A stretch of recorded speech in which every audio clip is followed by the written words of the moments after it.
I used to absolutely adore Grizzly Tales for Gruesome Kids, and I always meant to go back and watch it. And I've watched or perhaps rewatched the new Nanny. I say perhaps because I don't remember it specifically. I'm keen to see if I do remember any episodes in any detail, but certainly this one I couldn't remember very much. And I'm pleased about that because it meant the whole thing was nice and fresh. And I have to say, it's really delightful.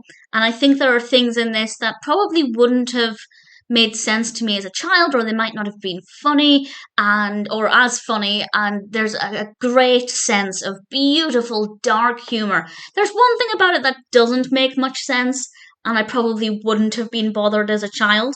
And it is a spoiler, so I'll discuss which bit I mean by that in a moment.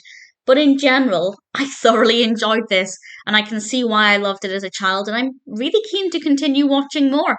This was apparently originally released in 2000, according to IMDb, and it's narrated by Nigel Planer, and the narration is just gorgeous. It's so beautiful to listen to. It's so funny. I really thoroughly enjoyed that part of it.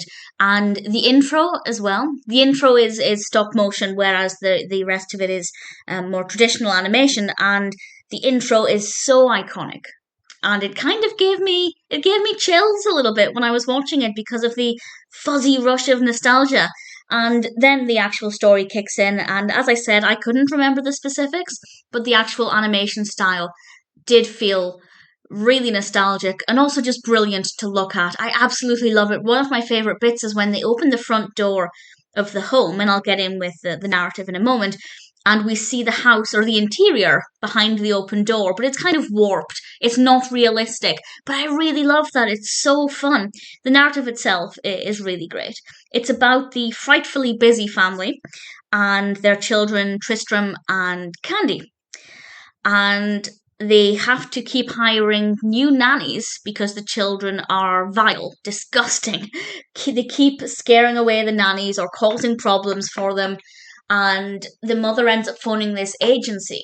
And this agency is actually an animal nanny agency, by which I mean the nannies are animals. And we have a snake to begin with, and a spider, and they are no match for the children. The children are doing everything that they do best and scaring off the nannies. But then we have a nanny who comes along and teaches the children the lesson.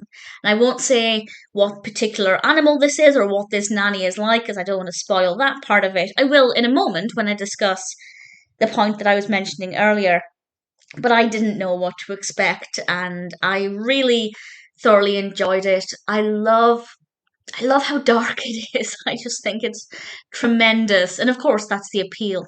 And I'm really looking forward to watching the rest of the episodes and seeing just how dark and gruesome the children actually are.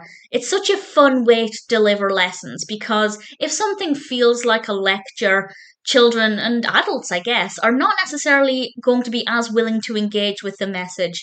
But this scare tactic in an environment that's fun and colourful and engaging is a pretty clever way to deliver an important message, and I rather enjoyed it. The message, of course, is stop tormenting your nannies, stop lying, stop being gruesome, and I absolutely loved it. So, a spoiler from now, I'm going to discuss the bit that, for me as an adult, didn't make a lot of sense, but as a child, I probably would have overlooked it. So this is a big spoiler for something that happens. And the third and final animal nanny is an alligator. And this alligator comes along and eats the children. And then the parents come home and they find two eggs in the cupboard. And without questioning how the eggs got there, they decide to boil the eggs for their dinner and out hatch the children.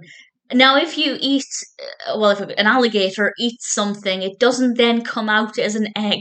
So that's a little bit misleading, but again, it's probably something that as a child I wouldn't have thought twice about. So it doesn't really bother me, it's just something that I picked up on. But I really enjoyed it.